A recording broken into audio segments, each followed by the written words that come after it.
18 மணி நேரமும் திறந்திருக்க போகும் தங்க கதவுகள். 1,80,000 கண்களுக்கு காட்சி தரப்போகும் தர்மசாஸ்தா.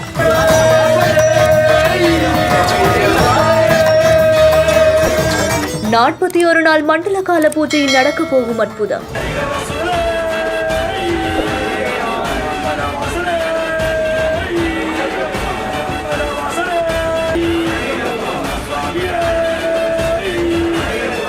கார்த்திகை மாதம் 1ஆம் தேதி பிறந்தது தொடர்ந்து 41 நாட்கள் நடக்கக்கூடிய மண்டல கால சிறப்பு பூஜைகளுக்காக சபரிமலை ஐயப்பன் சுவாமி திருக்கோவில்ல சிறப்பு பூஜைகளும் நடக்கும்.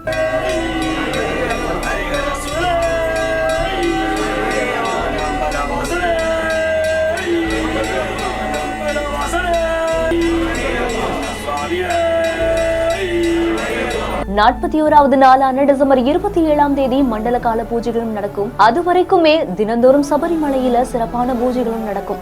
இந்த நிலையில தான் நவம்பர் 16ஆம் தேதி மாலை 5 மணி அளவுல கோவிலுடைய நடை திறக்கப்பட்டதை அடுத்து ஆயிரக்கணக்கான பக்தர்கள் கடும் விரதத்தோட தலையில இருமுடி சுமந்து ஐயப்பனை பார்க்கறதுக்கும் வந்திருக்காங்க. பக்தர்களுடைய கூட்டம் அதிக அளவுல இருக்கக்கூடிய நிலையில தான் 18 மணி நேரம் நடை திறந்திருக்கும் அப்படின்னு கூறப்பட்டிருக்கு. அப்படி நடை சாத்தப்பட்டாலுமே 18ஆம் படி வழியா அனுமதிக்கப்படுறாங்களாம். கிட்டத்தட்ட 90,000க்கும் மேற்பட்ட பக்தர்கள் வருகை தரக்கூடிய நிகழ்வு நிகழ்ச்சியை ஏற்படுத்தியிருக்கு. சபரிமலையுடைய தரை கூட தெரியாத அளவுக்கு பக்தர்கள் திரண்டிருக்காங்க. இந்த செய்தி குறித்த உங்களுடைய கருத்துக்களை கீழே ஷேர் பண்ணுங்க. மேலும் செய்திகளை உடனுக்குடன் தெரிந்து கொள்ள பிஹைண்ட் நியூஸ் வாட்ஸ்அப் சேனலுடன் இணைந்திருங்கள்.